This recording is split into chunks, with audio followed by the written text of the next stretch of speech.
নির্বাচনের আগে আমি কোনো সাংবিধানিক দোহাই পাই নাই কোনো দলের, যারা মাঠে যারা সংস্কার করে নিছে, শুধু বলছে নির্বাচনটা দরকার। একটা বারো কেউ সংবিধানের দোহাই দিয়ে নির্বাচন চান নাই। সংবিধানের দোহাই দিয়ে নির্বাচন চাইলে সংসদ ভেঙে যাওয়ার 90 দিনের মধ্যে নির্বাচন নিতেন। কিন্তু যারা সংস্কার পরিষদে ছিলেন, আলোচনার জন্য যাইতেন, সবচেয়ে বড় দল যারা স্টিয়ারিং এ বসা ছিলেন, তারাও এই ইউনূস সরকারের কাছে বলেছিলেন আমরা ডিসেম্বর 25-এর মধ্যে নির্বাচন চাই। ডিসেম্বর 25-এর মধ্যে নির্বাচন কোন সংবিধান মোতাবেক চেয়েছিলেন? একবারও কি প্রশ্ন করেছে? কোন সংবিধানে বলা ছিল? সংবিধানে বলা ছিল সংসদ ভেঙে যাওয়ার পর 90 দিনের মধ্যে। কিন্তু ফাইনালি নির্বাচনটা হলো 586 দিন পরে। তারপরেও বলা হচ্ছে এটা সংবিধান মোতাবেক হয়েছে। কি হিসাবে? নির্বাচন কি আদৌ সংবিধান মোতাবেক হয়েছে? এত দোহাই ছিল, নির্বাচনের আগে তো কোনো সাংবিধানিক দোহাই ছিল না। একেবারে সেই নির্বাচনের আগে তারেক রহমান দেশে আসলেন, একের পর এক জেলায় সফর করছেন, বিদেশ ফেরত, মানে দীর্ঘদিন লন্ডনে থাকা একটা মানুষ মানুষের সঙ্গে মিশে যাচ্ছেন, কথা বলছেন, গলা ভেঙে যাচ্ছে, গলা বসে যাচ্ছে, সমাবেশ করছেন। তারপরে সরকার গঠন করলেন। সরকার গঠনের পরে প্রতিদিন 9টার সময় অফিস করছে, মন্ত্রীরাও সবাই যাচ্ছে, খাল কাটতে দিনাজপুর চলে যাচ্ছেন। একটা নতুন বা উদ্যমে যখন আগাচ্ছে, তখন আপনাকেও আমরা দেখছি কিছু বিষয় আপনিও কথা বলছেন, বিশেষ করে জুলাই সনদ দিয়ে। সরকার কি ঠিকঠাক আগাচ্ছে নাকি কোনো জায়গায় ভুল করছে, আপনার কি মনে হয়? ধন্যবাদ আপনাকে এবং দুইজন বিজ্ঞ আলোচক। যা বলার ওনার বলে ফেলছেন, আমার আর কিছু বলার নাই। তো দেখি কিছু অ্যাড করা যায় কিনা। সাইফুল ভাই যেমন বলছেন, বিগত 1 মাসে আমরা সীমান্তে কোনো হত্যা দেখিনি। জি, ভালো কথা, correct. At the same time বিগত 1 মাসে আমরা কোনো আন্দোলন দেখিনি, দাবি দেওয়া নিয়ে আসা, যেটা ইউনূস সরকার আসার পর থেকে প্রায় 150-200 রকমের আন্দোলন ছিল। সেই আন্দোলনগুলো ইউনূস সরকারের তৈরি নয়, বিগত সরকারের কাছে চাওয়াটা। সেটা কিন্তু ইউনূস সাহেব আসার পর 150-200 আন্দোলন হয়েছে। এখন কোনো আন্দোলন এখন পর্যন্ত আসে নাই। কেন আসে নাই প্রশ্ন রাখলাম। তাহলে ওই আন্দোলনগুলো কারা করেছিল? ব্যক্তির উদ্যোগে আন্দোলন হয় না, দলের উদ্যোগে হয়। সেই দলগুলো কারা? তাহলে কি শুধুমাত্র ইউনূস সরকারে আনস্টেবল করার জন্যই করা হয়েছিল? তাহলে সেই দাবি দাওয়াগুলো এখন নাই কেন? এখন তো নির্বাচিত সরকার আসছে। তখন কিন্তু নির্বাচিত, আজকের যারা নির্বাচিত কিংবা অন্য দলের কেউ বলে নাই তোমরা অনির্বাচিত সরকারের কাছে কেন তোমরা দাবি দেওয়া করছো, সেটাও কেউ বলেনি। কিন্তু ইনফ্যাক্ট কোনো দাবি দেওয়া দেখছি না। এইবার আসেন প্রতিশ্রুতি। প্রতিশ্রুতি 2 ধরনের ছিল নির্বাচনের আগে। একটা ছিল দলীয় প্রতিশ্রুতি, আর একটা ছিল জাতীয় প্রতিশ্রুতি। দলীয় প্রতিশ্রুতি কোনটা? আমি ফ্যামিলি কার্ড দিব, আমি খাল খনন করব, এগুলো দলীয় প্রতিশ্রুতি। হ্যাঁ, আর জাতীয় প্রতিশ্রুতি ছিল গণভোট হবে, গণভোটের আগে সংবিধান সংস্কার হবে, সংস্কার পরিষদের ওত নিবে, ইত্যাদি ইত্যাদি। ফ্যামিলি কার্ড বাস্তবায়ন শুরু করে দিলেন এবং আপনারা বললেন কি ভোটের কালি শুকায় নাই, কিন্তু আমরা আমাদের প্রতিশ্রুতি রক্ষা করা শুরু করেছি।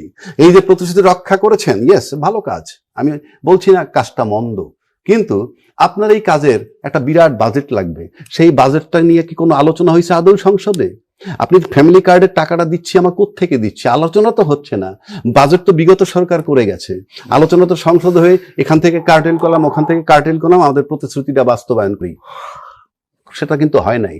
আবার যদি বলেন হয় নাই, হ্যাঁ, না হইলেও কিছু আসে যায় না, কেননা 2/3 মেজরিটি এমন ইটসেলফ এ ভেরি বিগ পাওয়ার। কালকে পার্লামেন্টে এই প্রস্তাব আনার পরেও এটাই অ্যাপ্রুভাল হইতো। আচ্ছা, সে কারণে। আর জাতীয় প্রতিশ্রুতির ব্যাপারে আপনি দেখেন, নির্বাচনের আগে আমি কোনো সাংবিধানিক দোহাই পাই নাই কোনো দলের, যারা মাঠে যারা সংস্কার করে নিছে, শুধু বলছে নির্বাচনটা দরকার। একটা বারো কেউ সংবিধানের দোহাই দিয়ে নির্বাচন চান নাই। সংবিধানের দোহাই দিয়ে নির্বাচন চাইলে সংসদ ভেঙে যাওয়ার 90 দিনের মধ্যে নির্বাচন নিতেন। কিন্তু যারা সংস্কার পরিষদে ছিলেন, আলোচনার জন্য যাইতেন, সবচেয়ে বড় দল যারা স্টিয়ারিং এ বসা ছিলেন, তারাও এই ইউনূস সরকারের কাছে বলেছিলেন আমরা ডিসেম্বর 25-এর মধ্যে নির্বাচন চাই। ডিসেম্বর 25-এর মধ্যে নির্বাচন কোন সংবিধান মোতাবেক চেয়েছিলেন? একবারও কি প্রশ্ন করেছে? কোন সংবিধানে বলা ছিল? সংবিধানে বলা ছিল সংসদ ভেঙে যাওয়ার পর 90 দিনের মধ্যে। কিন্তু ফাইনালি নির্বাচনটা হলো 586 দিন পরে। তারপরেও বলা হচ্ছে এটা সংবিধান মোতাবেক হয়েছে। কি হিসাবে? নির্বাচন কি আদৌ সংবিধান মোতাবেক হয়েছে? এত দোহাই ছিল, নির্বাচনের আগে তো কোনো সাংবিধানিক দোহাই ছিল না। এরপরে আসেন ফ্যামিলি কার্ড, যে কথাটা আপনি বলতেছিলেন। ফ্যামিলি কার্ড ভালো উদ্যোগ, মাস শেষে যদি আমার 1000 টাকা পাই, এটা যত ছোট অ্যামাউন্টই হোক, কাজটা ভালো। কিন্তু এটা কি কোনো কর্মসংস্থান তৈরি হচ্ছে? এটা কি কোনো বেকারত্ব দূর হবে? নো, বরং আমি একটা সুপারিশ দিচ্ছি। সেই সুপারিশটা কি? আপনি 10,000 কোটি টাকা পার মান্থ লাগবে। আপনি 1 লাখ লোকের কার্ড দিলে 25 কোটি টাকা লাগে।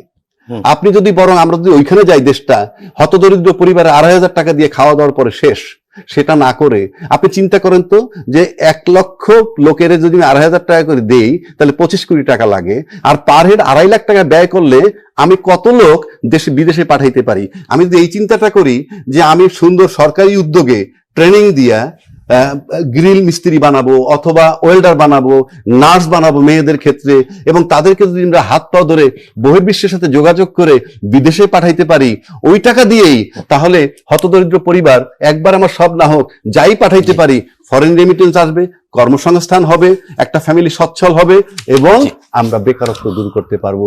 সেটা না করে আমার এই যে রিলিফ টাইপের 2,500 টাকা করে আমি দিব, এটা কোথায় যাচ্ছে, আমি দেশটা নিচ্ছি কোথায়, প্লাস সেই টাকাটা কোথায়? সংসদে আপনাকে আলোচনা করতে হবে। এটা তো বাজেটটা তো কম না, পার মান্থ 10,000 কোটি, বছরে লাগবে 1,20,000 কোটি on 6th of the budget. সুতরাং এই আলোচনা, এই যে সংসদকে পাশ কাটিয়ে যাওয়া মানের, এটার কারণটা হলো 2/3 মেজরিটি।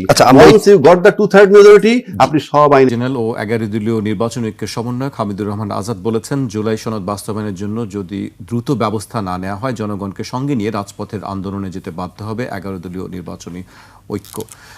একটি কথা বলেছেন। আরেকটি কথা আমি আলোচনা যাবার আগে উল্লেখ করতে চাই যে রাষ্ট্রপতির ভাষণ নিয়ে যে শাহাবুদ্দিন ভাষণ বর্জন করে সংসদ কক্ষ থেকে বেরিয়ে গেলেও সেই ভাষণের উপর 50 ঘন্টা আলোচনার দাবি জানিয়েছে বিরোধী দল। স্বরাষ্ট্রমন্ত্রী বলেছেন, রাষ্ট্রপতি সংবিধানের 73 অনুচ্ছেদ অনুযায়ী ভাষণ দিয়েছেন, আমাদের বিরোধী দলীয় বন্ধুরা সেই ভাষণ শুনতে চাননি, তারা চলে গিয়েছেন। ভালো কথা, কিন্তু সেই ভাষণের উপর আলোচনার জন্য তারা 50 ঘন্টার সময় বরাদ্দ করার প্রস্তাব করেছেন। যদি রাষ্ট্রপতির ভাষণের উপর 50 ঘন্টা আলোচনা হয় তবে সংখ্যানুপাতে আমরা সময় বরাদ্দ করব, একে আমরা অ্যাপ্রিসিয়েট করি। দুটি বিষয়, রাষ্ট্রপতির ভাষণ নিয়ে আলোচনা, আরেকটি হচ্ছে যে রাজপথে নামার একটি ইঙ্গিত বা আভাস দিয়েছেন। দেখেন, এখন তো অনেকগুলো বিষয় বললেন আপনি, রাজপথেও নামবে। এখন যদি মনে করেন যে তারা রাজপথে নামবে, তারা যদি সংস্কার পরিষদ না পায়, গণভোটের যে আলোকে যে সংস্কার হওয়ার কথা সেটা যদি না পায়, উচ্চকক্ষ পাবে, তারপরে আরও যে সমস্ত বিষয়গুলো না পায়, তাদের মাঠে রাস্তায় নামবে, পার্লামেন্টে নামবে, এটা তাদের ইচ্ছা। তারা থাকলে থাকতে পারে, তাদের ব্যাপার, এটা তাদের বিষয়টা নিয়ে আমার মতামত নেই। বাট এবার একটা জিনিস বিষয় বোঝা যায়, 31% ভোট যখন একটা বিরোধী দল পায়, সেই দলটা কিন্তু শক্ত, সে যে দলেরই হোক। 31% ভোট পেয়েছে। 5+ স্টার রেটিং প্রাপ্ত দেশের সর্বোচ্চ বিদ্যুৎ সাশ্রয়ী ওয়ালটন এসি স্মার্ট কমফোর্ট এখন নেক্সট লেভেলে। সুতরাং মাঠে নামলে তাদের সাথে যদি সেই 31% লোক নামে, তাহলে একটা বাজে ব্যাপার হতে পারে, কিন্তু সেটা কতখানি সম্ভব আমি ঠিক জানি না। কেননা আলটিমেটলি 50 ঘন্টা টাইম যখন চাইছে, কোথাও বোধহয় এটাও ভাবতে পারে জামাত যে আমরা যদি এই বিশৃঙ্খল পরিস্থিতি করি, একটা চট করে মধ্যবর্তী নির্বাচন এসে যায়, আওয়ামী লীগ বিএনপি যদি একত্র হয়ে যায়, তাহলে আমাদের এই আশা নাও থাকতে পারে। কিন্তু তারা রাষ্ট্রপতি বর্জন করলেন, কিন্তু তারা আবার 50 ঘন্টা আলোচনার দাবি জানান। আমরা এগুলোকে এত সিরিয়াস নেই কেন জানেন? আমার মনে হয় নেওয়া উচিত না। কারণ স্বরাষ্ট্রমন্ত্রীর বক্তব্য আমি মানলাম, তো তার স্বরাষ্ট্রমন্ত্রী তো গণভোটে তো তার চেয়ারম্যান বলছিল যে গণভোটে হাতে ভোট দেন, সেখানে কি উনি মানছেন? তা আপনি ওটা ধরলে, ওটা আপনারটা বৈধ হইলে ওটাও বৈধ। আপনি নিয়মে থাকতে হবে তো ভাই, খালি আপনি একতরফা বললে তো হবে না। আপনি মানলাম না তো কি হবে? এই যে জুলাইদের কথা বলছে, আপনি কি জানেন সৈয়দা রেজওয়ানা কি বলছেন? উগ্রবাদীদেরকে ঠেকাইছে, ঠেকানোর জন্য কাজ করছে। It is relates to engineering. ঠেকাইছে উনি কে? এটা ঠেকানোর জন্য জনগণের যে ভোট। আবার উগ্রবাদী ঠেকাইছে, উগ্রবাদী কারা সে বলতে পারছে?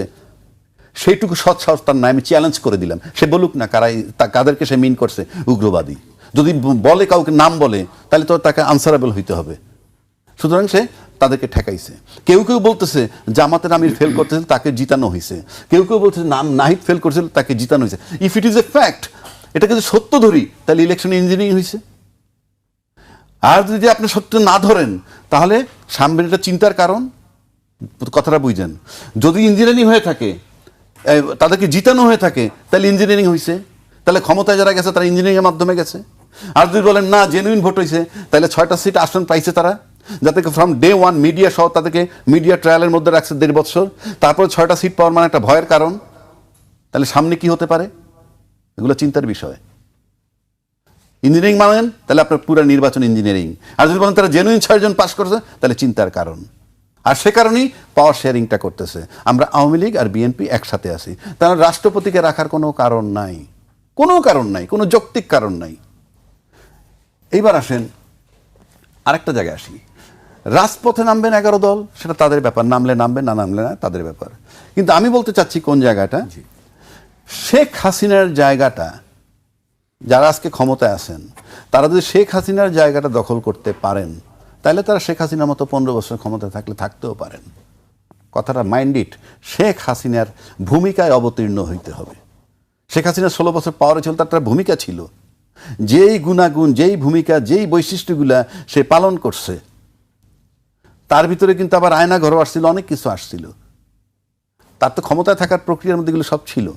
সুতরাং শেখ হাসিনার মতো যদি ভূমিকায় কেউ থাকতে পারে, তাহলে এই সরকার জনগণের উপরে টর্চার করবে, করে ক্ষমতায় থাকতে পারবেন শেখ হাসিনার মতো জায়গায় থাকতে, মানে ভূমিকায় থাকতে পারলে। আর শেখ হাসিনার ভূমিকায় না থাকতে পারেন, তাইলে পরে 15 বছর ক্ষমতায় থাকা তো দূরের কথা, 5 বছর থাকবেন কিনা সন্দেহ আছে। আর 3 নম্বর হইল যে এদের লক্ষণটা দেখে মনে হয়, আমি আবারও বলছি যে তারা পাওয়ার শেয়ারিং করতেছে, কারণ তারা জানে প্রশাসন আওয়ামী লীগের। সুতরাং এবং 3 বাহিনীর কিন্তু সশস্ত্র বাহিনীর প্রধান কে? রাষ্ট্রপতি, তাই তো?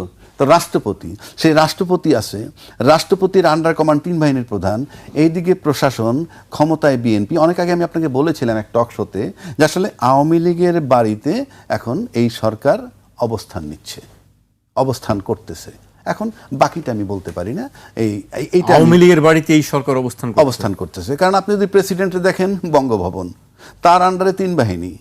আবার প্রশাসনের দিকে তাকান, সেটা আওয়ামী লীগের, এবং আওয়ামী লীগের সাথে শেয়ারিং করছে। আবার বিজনেস অলিগার কানেন, আমরা তো দেখছি 16 বছর যারা বলছে দরকার হলে 3 মাস ব্যবসা করবো না, কি বলে নাই? সমস্ত ব্যবসায়ীরা একত্র হইয়া, যারা বাংলাদেশের বিজনেস অলিগার্ক, যারা অর্থনীতিটাকে নিয়ন্ত্রণ করেন আবার লুটতরাজ করেন, দুইটাই করেন, তারাও তাদের সাথে আছে। মুখে যাই বলুক, আমি এই সয়েলের মানুষ, এই আবহাওয়ার মানুষ, এই বাতাসের মানুষ, আমার বাতাস বলে দেয় মিডিয়া কি বলতে চায়, বাতাস বলে দেয় ব্যবসায়ীরা কি বলতে চায়, বাতাস বলে দেয় আপনার প্রশাসন কি করতে চায়, মিডিয়া কি বলতে চায় আমরা বলতে চাই না, আমরা যে ঘটনাগুলো ঘটে যায় সেই ঘটনাগুলোই তুলে ধরা হচ্ছে। সেই ঘটনাগুলো মিডিয়া যদি দেখে যে এইখানে যদি শেখ হাসিনার ভূমিকায় যদি অবতীর্ণ হইতে পারে, অবতীর্ণ না হয়, কথার কথা একটা এক্সাম্পল দিচ্ছি, আমরা যদি সামনে দেখি যে আওয়ামী লীগের তরফ থেকে এমন কোনো বক্তব্য আসছে কি, যে আমরা যে প্রক্রিয়াটা দেখতেছি অলরেডি, তাতে মনে করেন আওয়ামী লীগ সরেও যেতে, মানে আওয়ামী লীগের পক্ষ থেকে কোনো একটা স্টেটমেন্ট যদি সিম্পল আসে যে 30% লোকরে আমরা রিপ্রেজেন্ট করি, আওয়ামী লীগের মতো লোকরে বাদ দিয়ে ইনক্লুসিভ নির্বাচন হতে পারে না, ইনক্লুসিভ নির্বাচন হয় নাই, এবং এরা ঋণ খেলাপি, এরা এইভাবে ক্ষমতায় আসছে, ঋণ খেলাপি আছে, দ্বৈত নাগরিকত্ব আছে, তারপরে ভোটে গণভোট মানে না ইত্যাদি সমস্ত অনিয়মটা দিলে, আবার যদি একটা মধ্যবর্তী নির্বাচন দাবি করে, ফলোয়িং ডে থেকে এই যে শিরোনামটা যে কাভারেজ পাবে, আনবিলিভেবল, এবং মিডিয়া পলকে ঘুরে যাবে, এবং এই ভয়গুলো বিএনপির আছে। সুতরাং বিএনপির এখন নৈতিক কাজই হলো জনগণের নিয়ে ভাববার বিষয় না, বিশেষ হাসিনা, শেখ হাসিনা যেভাবে ছিল সেইভাবে শেখ হাসিনার জায়গাটা দখল করা এবং তার গুণে গুণান্বিত হওয়া। তাহলে কি আগামী নির্বাচনে কি স্থানীয় সরকার নির্বাচনে কি আওয়ামী লীগ অংশ নিতে পারবে? আপনার কি মনে হয়? সেটা তো আমি বলতে পারবো না, সেটা তো অন্য কথা। আমি বলছি শেখ হাসিনার গুণে গুণান্বিত হয়ে যতক্ষণ থাকবে এই সরকার, ততক্ষণ তাদের ক্ষমতায় থাকাটা নিরাপদ।